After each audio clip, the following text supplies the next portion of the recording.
Oi, turma do livro Cura e Libertação, José Carlos de Luca. Nós vamos para a parte 3, que eu estou dividindo ele é grande, né? Aí tem um subtítulo escrito assim, Crer para Ver.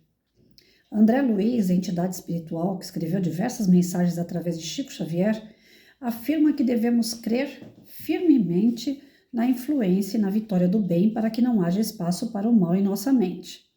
A recomendação espiritual se justifica porque se o mal ocupar espaço em nossa mente, ele irá se projetar em nossa vida.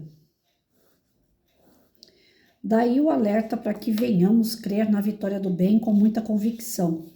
Lidando há vários anos com centenas de pessoas em atendimentos espirituais, percebo que muitas dão crédito ao mal do que ao bem.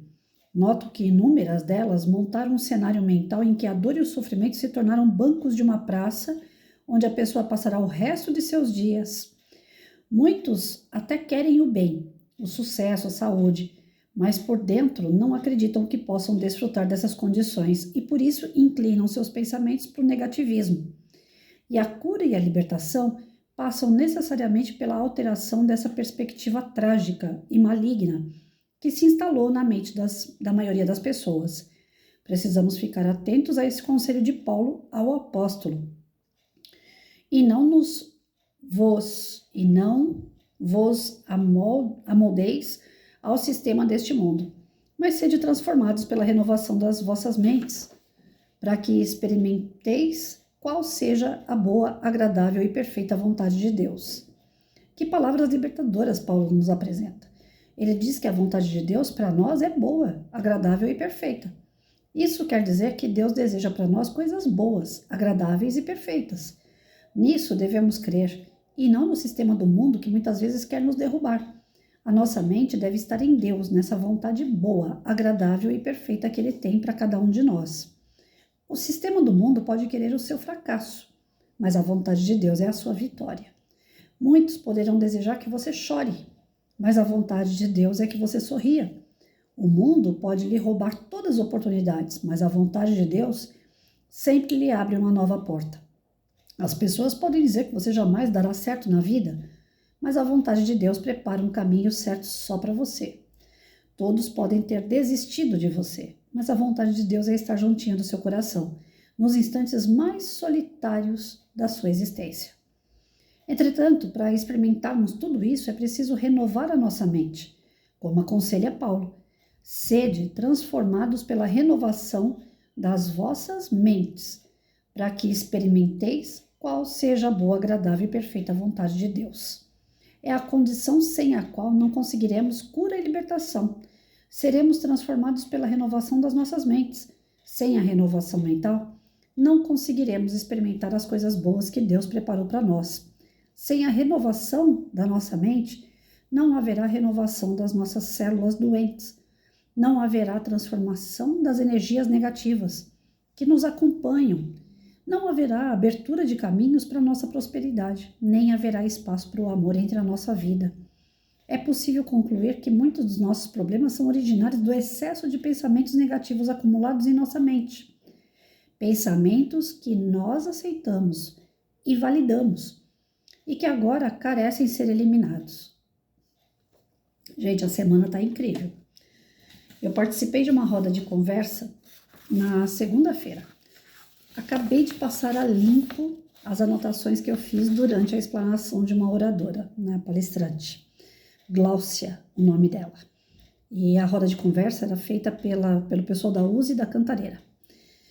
Durante a explanação da Gláucia, eu fui achando interessante, porque eu já estava conversando com um amigo a respeito de pensamento. Como é importante a gente virar a chavinha do nosso pensamento. Quando as coisas vêm negativo, a gente tem que transformar o negativo em positivo. Tá aí o grande barato da vida. Você achar coisa boa no meio de coisa ruim. Sabe quando você vai num lugar onde só tem lixo e você busca dentro daquele lixo algo que você possa reciclar e transformar útil novamente? É esse o processo da nossa mente. Durante todas as nossas encarnações, o nosso objetivo é transformar lixo em luxo, em coisa útil para nós.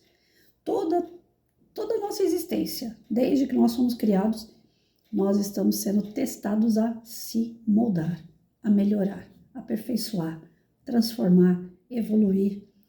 E para isso nós temos que reciclar tudo aquilo que vem de ruim. E as coisas ruins, aparentemente ruins, elas são para dar aquela impulsionada, para dar aquela acelerada no processo de transformação. Parece ser ruim, mas conspira a nosso favor. Agora vai do quê? Do nosso pensamento. Aceitar aquilo como um fato de transformação ou a gente se entregar aquilo numa tristeza absoluta e cair dentro do abismo, como o De Luca já falou aqui, ponte ou abismo. Nós caímos no abismo ou vamos usar o nosso sofrimento como ponte de acordo com a nossa vontade, o nosso livre-arbítrio. Ninguém impulsiona a gente a pensar de forma negativa, a não ser nós mesmos. Nós aceitamos a questão de uma forma positiva ou negativa na nossa vida, através do quê? Do pensamento. E a Glaucia, ela foi muito feliz quando ela coloca assim, que o pensamento, através dos estudos que ela fez, né? Lógico, ela coloca que o pensamento é uma onda magnética, é uma energia metoeletromagnética, ou seja, é um ultrassom que percebe energias e que transmite energias, ou seja, tudo aquilo que eu me coloco à disposição para me ligar, fortalece aquilo que eu já estou pensando. Então, se eu sou uma pessoa negativa e pego notícias negativas, eu vou aumentar, eu vou alimentar isso em mim. Se eu sou uma pessoa positiva, também, eu vou pegar o que é negativo e vou transformar em positivo. É como o Alexandre, é uma pessoa que estava participando da roda de conversa a qual eu participei na quarta-feira. A gente estava falando do atoleiro, né? Um exemplo que o De Luca utiliza nesse livro. As pessoas que estão num atoleiro, cai o carro dentro da lama, mesmo que elas não tenham conhecimento técnico específico, elas vão achar um jeito de sair da lama, tirar o carro dali. E a primeira coisa que passa na cabeça de quem cai na lama, ai meu Deus, tudo acontece comigo? Tinha que acontecer isso? Ou a primeira coisa que passa pela minha cabeça, bom, eu atolei porque eu tenho um carro, né? Graças a Deus que eu tenho um carro. Agora eu só tenho que dar um jeito de tirar ele daqui.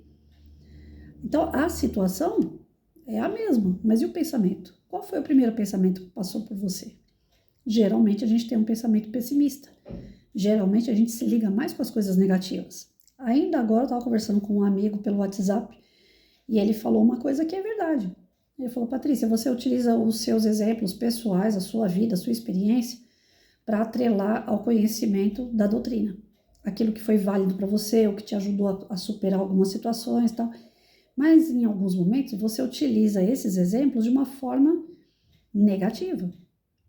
Como se a família ou aquilo que você passou fosse algo assim muito ruim. E as pessoas podem interpretar isso de uma forma negativa, ao invés de ensinamento para impulsionar, para a pessoa superar aquilo. Depende muito de quem está vendo, como eu falo, e de acordo com o pensamento da pessoa, elas podem pegar o meu exemplo e falar, se a Patrícia passou, eu também passo.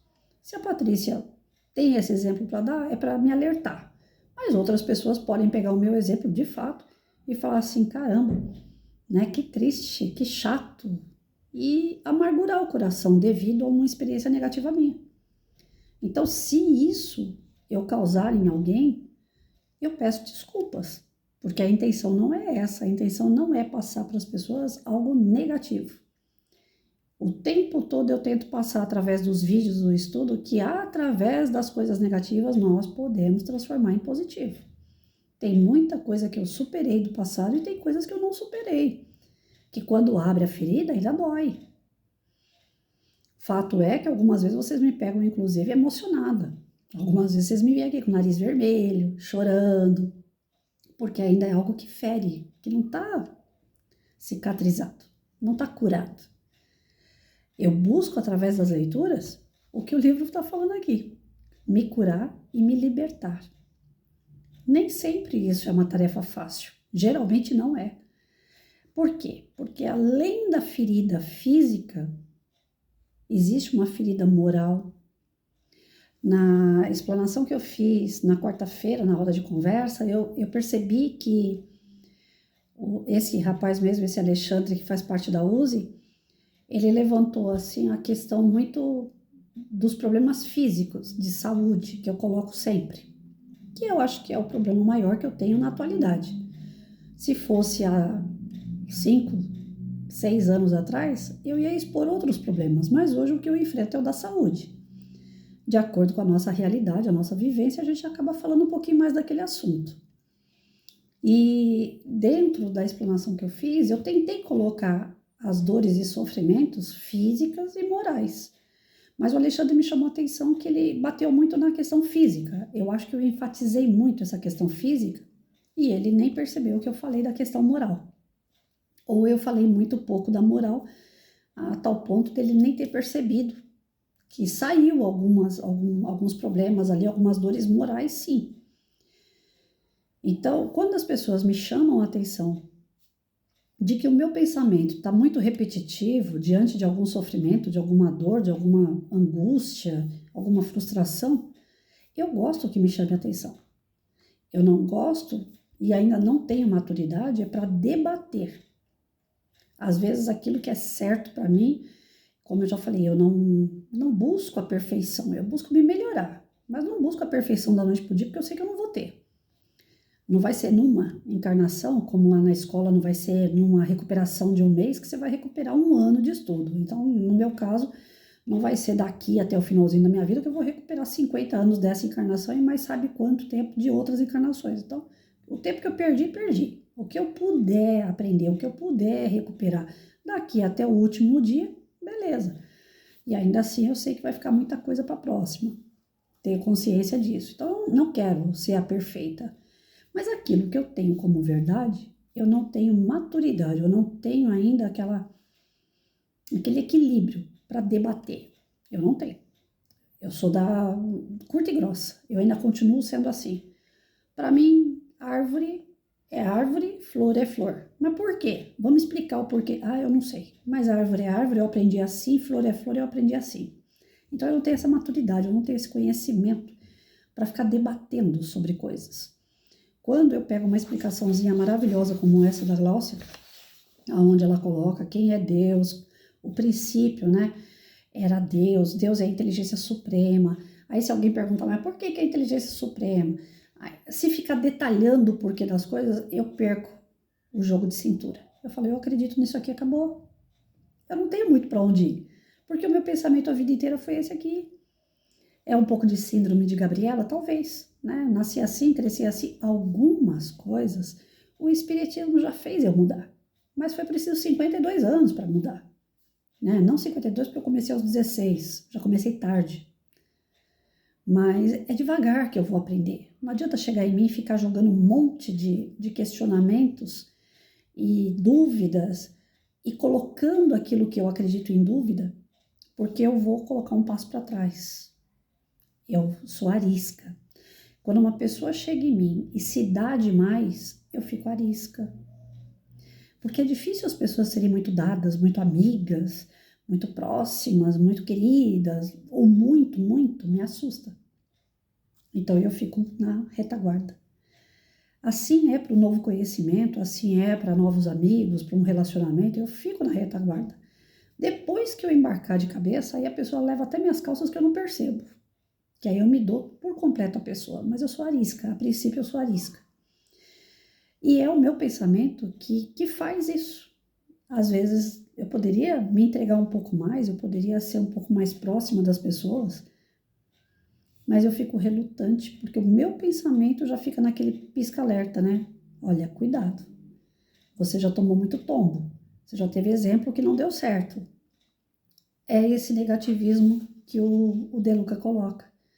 Às vezes o nosso lado negativo é tão forte que a gente não dá condições para que o positivo chegue. Então eu tenho um pouco disso. Até peço desculpas, porque afinal de contas, dentro desses vídeos eu deveria passar para vocês apenas o bom, né? Apenas a força, injetar em vocês alegria, injetar em vocês confiança, fé. Mas eu não tenho essa moral. Eu não tenho. O que eu tenho é a boa vontade de ler, estudar, entender um pouquinho e passar aquilo que eu entendo. E às vezes cai como se fosse uma terapia, né? Uma lavagem de roupa aqui. Eu falo, tal coisa me aconteceu, tal, foi assim, foi assado, né? Foi superado, tem coisas que a gente não supera, tem coisas que a gente fala e dói. Então eu não sei até onde isso daí é bom, mas se eu estiver causando danos às pessoas que me escutam, eu fico preocupada. Eu tenho uma preocupação muito grande em falar em público, porque aquilo que para mim é verdade, para o outro pode não ser. E a Gláucia, ela coloca isso aqui no decorrer do trabalho que ela fez na segunda-feira, né? O André Luiz, ele fala que quando exteriorizamos nossa onda de pensamento, de vibração, nós expomos a nossa particularidade. Então, o fato de vir aqui falar com vocês, eu estou me expondo. Algumas pessoas que não conhecem a Patrícia fazem uma ideia de quem ela seja pelo que eu exponho. Qual é o cuidado que nós temos que ter e que eu até então não estava tendo e eu vou procurar ser mais vigilante? Eu estou expondo muito meu lado negativo. Eu estou expondo muito coisas ruins que me aconteceram. Então está na hora de virar a chavinha, porque isso aí pode não ser bom para algumas pessoas. Para quem quer refletir sobre as suas mazelas e a superação delas, eu acho que eu estou no caminho correto. Mas para aqueles que vão me ouvir e já estão ruins, vão falar, caramba, meu mundo acabou de vez, porque é o da mulher aí. Né? Ela também é toda sofrida, coitada dessa mulher. E não é assim que eu quero que me vejam. Né? Aqui não tem nada de coitada. Tudo que eu passo ou que eu passei tem um porquê. Ontem à noite, bem tarde da noite, eu estava conversando com um amigo sobre isso. Falei, eu já tive algumas revelações do passado, da encarnação passada, através de um sonho. Me tiraram do corpo, me levaram para uma reunião. E foi uma época assim, muito dura entre eu e minha mãe. Eu não estava conseguindo me entender com ela, eu estava afastada dela, inclusive, e ela começou a se adoentar. Não era por minha culpa, era uma coisa que ela tinha que sanar, né? O espírito dela e a espiritualidade precisavam se acertar ali. E havia uma comorbidade grave que era o câncer, mas ainda não tinha sido detectado. Só sei que ela estava vivendo um péssimo momento e ainda com os vícios que ela tinha, agravava o problema em família. E eu não conseguia me entender com ela. E aí eu fui dormir e falei, meu Deus, mas por que a gente não se acerta? Né? Quando eu era criança, quando eu era jovem, agora eu sou velha, eu não consigo me entender com a minha mãe, vai acabar nós duas terminando uma encarnação sem fazer as pazes. Tá latente que a gente tem um problema sério de outra vida. E a espiritualidade me atendeu, me fizeram uma reunião, nós nos colocamos assim, uma diante da outra, e foi exposto para nós todos os problemas que nós acarretamos da última encarnação. Nem foi da anterior e a outra, mas a última a gente meteu os pés pelas mãos até não querer mais. E nessa encarnação era o motivo que a gente tinha para se perdoar. O fato principal que nos unia como mãe e filha era para haver o perdão e não para continuar brigando. Até porque na outra encarnação, quem cometeu mais problemas na vida uma da outra fui eu, não foi ela. Ela simplesmente nessa vida não conseguiu me perdoar. E aí embolou o meio de campo.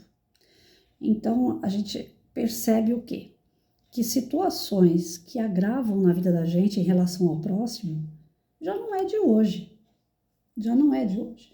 Nós trazemos isso no perispírito como uma mancha daquilo que nós causamos.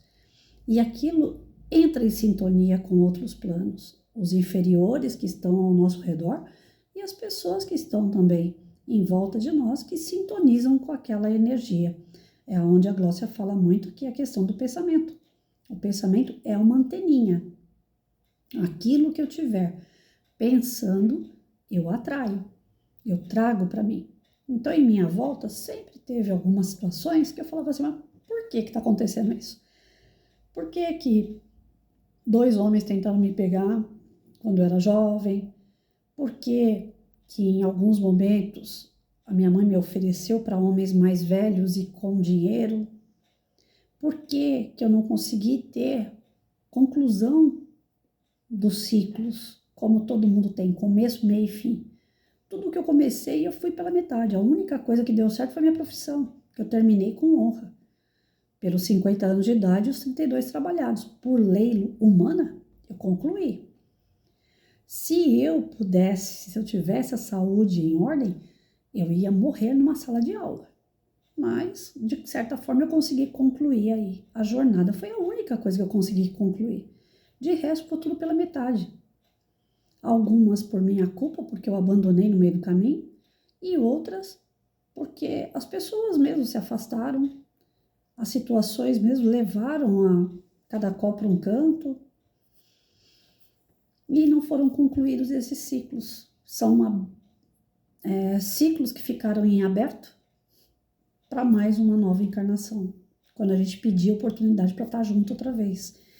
E tudo começou onde? No nosso pensamento. As palavras, elas libertam.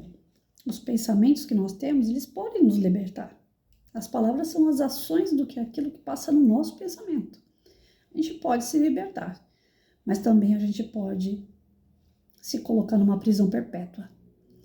Alguns pensamentos, eles vão e voltam na nossa mente. Como eu acabei de falar para esse meu amigo, quando ele falou, Patrícia, cuidado, assim, porque algumas pessoas podem interpretar um lado negativo daquilo que você fala, né? E aí eu falei para ele, é um círculo vicioso isso aí. Você está tão acostumado já a tocar naquele assunto que aquilo não sai da sua cabeça.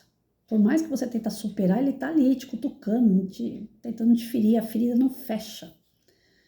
E isso, a culpa é nossa, porque conhecimento para fechar a ferida, costurar e deixar cicatrizar, nós temos.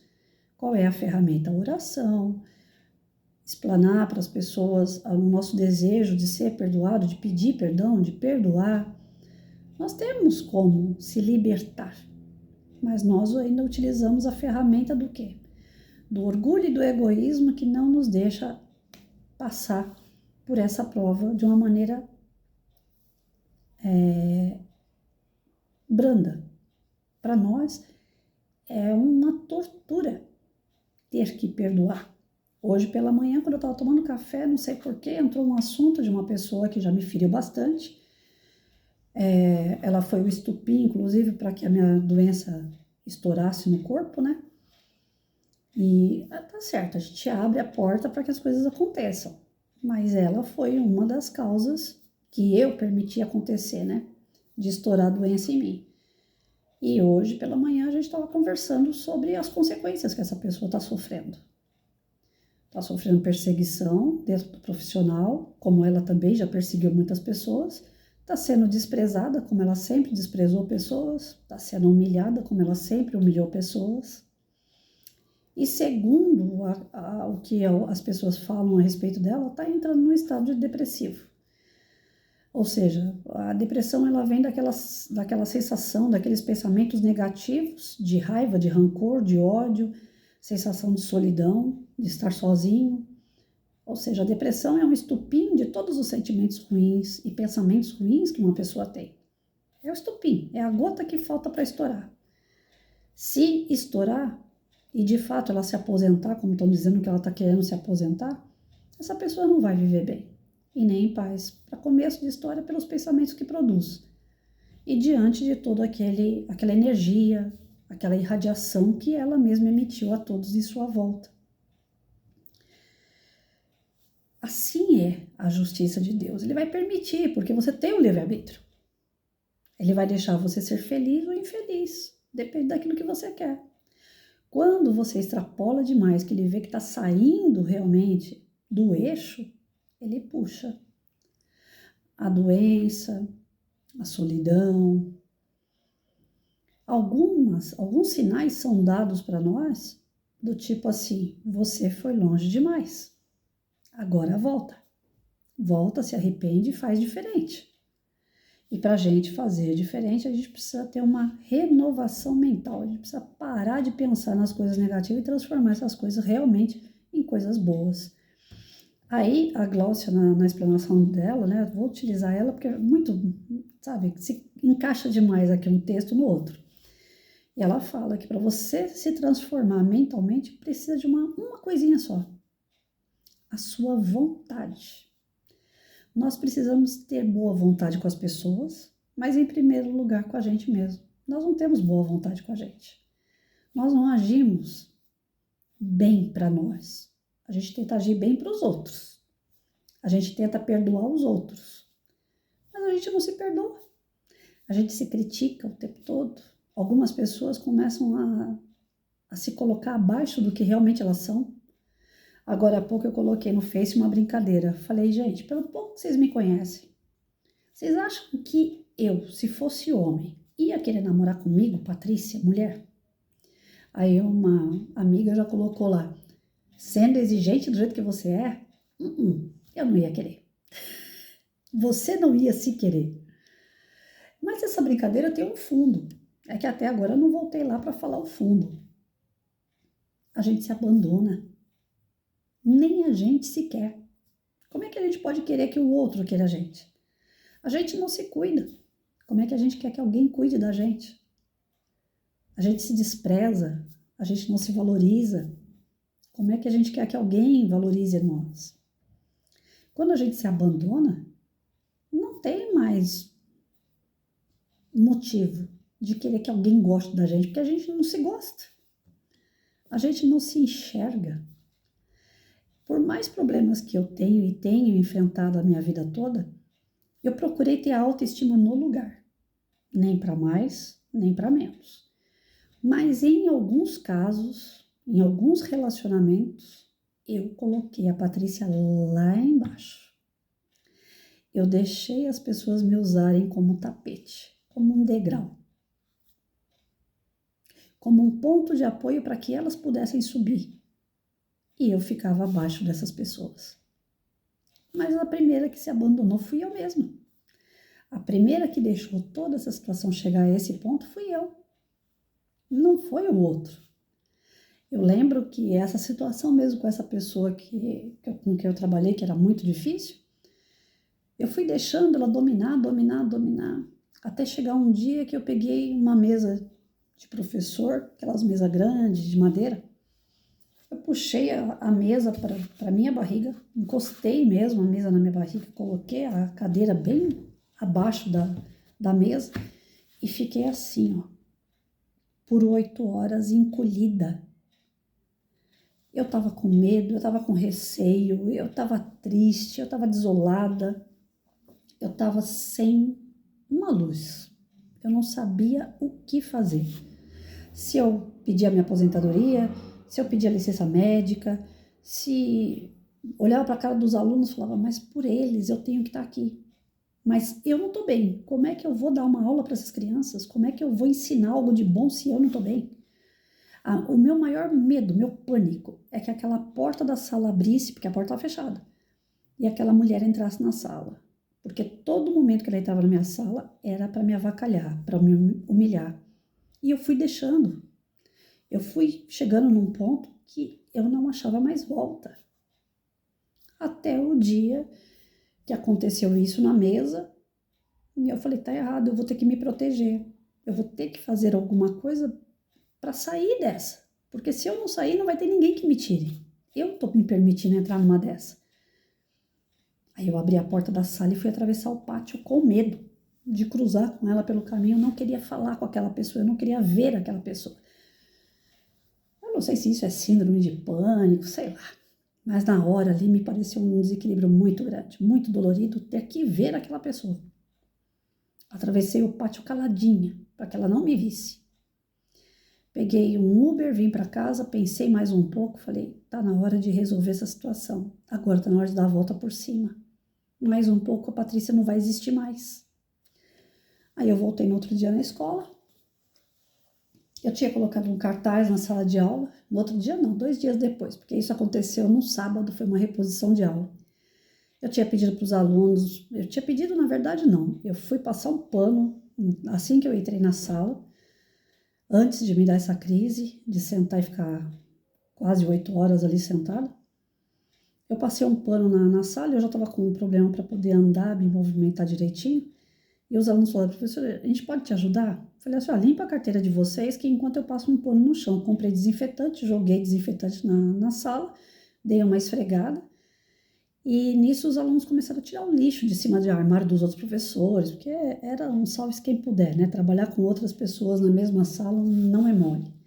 Aí eles limparam a sujeira dos outros, tal, esfregaram carteira. E depois nós sentamos e ali eu fiquei até o final da aula. Aí quando foi na segunda-feira, e nós colocamos um cartaz, por favor, mantenha a sala limpa. arrancaram aquele cartaz, me chamaram na secretaria e acabaram comigo. Isso aqui você está colocando na parede para tirar barato da cara dos outros? Porque todo professor sabe que tem que manter a sala limpa. Eu falei, não, os alunos me ajudaram a limpar a sala e eles quiseram produzir um cartaz pedindo para manter a sala limpa. É a coisa mais normal do mundo. Ah, mas não é mesmo. Não é, nós arrancamos o cartaz, nós não queremos que você faça isso, que as outras professoras vão se sentir ofendidas. Aí, gente, aí eu desci a serra. Aí eu falei, pois é, se elas não querem um cartaz desse na sala de aula, elas que mantenham a sala limpa. Porque eu fotografei o estado que a sala estava. Eu filmei o estado que a sala ficou depois que nós limpamos. E eu quero minha sala limpa, porque eu fico ali 2 períodos. A outra que fica comigo fica 1 período só. E ela consegue detonar a sala. Como é que pode, né? Eu não fiz aquilo para a professora, fiz aquilo em geral.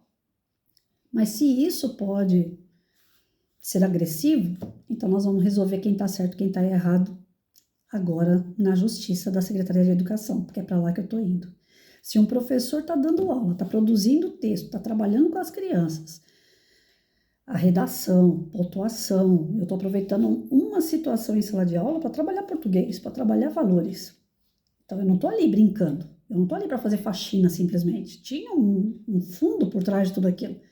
Mas se eu não posso trabalhar com as minhas crianças, então eu quero ver onde que está a lei de cátedra aí, né? Que o professor pode e deve trabalhar de acordo com a sua pedagogia, de acordo com a sua crença, né?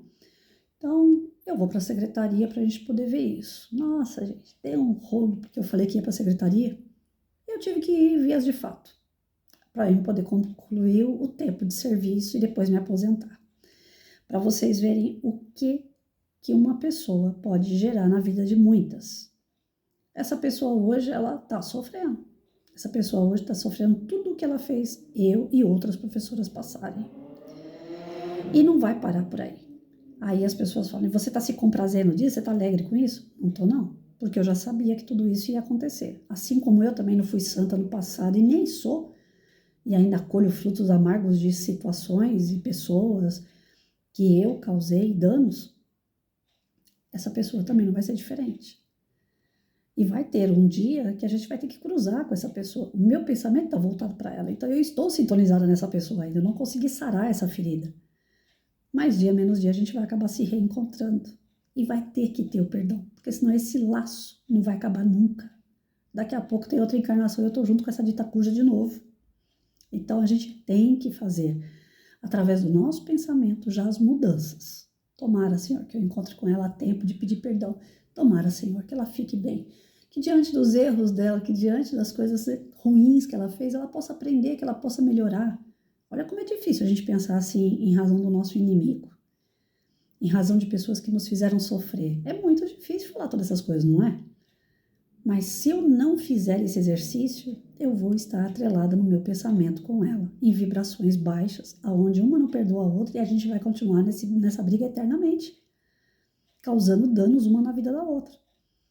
Então, tudo que nós temos que fazer é o que o De Luca vai colocar como receitinha aqui, a gente vai ver na segunda-feira. Como realizar essa renovação mental. Como mudar essa chavinha em nós, de parar de focar, de reforçar tanto o lado negativo e passar a ver as coisas como normal. E que a gente tem que passar da melhor maneira possível, com pensamentos altos ainda, hein? Que desafio! A gente passar pelas situações doloridas e ainda manter o pensamento firme e forte. Vamos ver. Segunda-feira a gente fala sobre isso.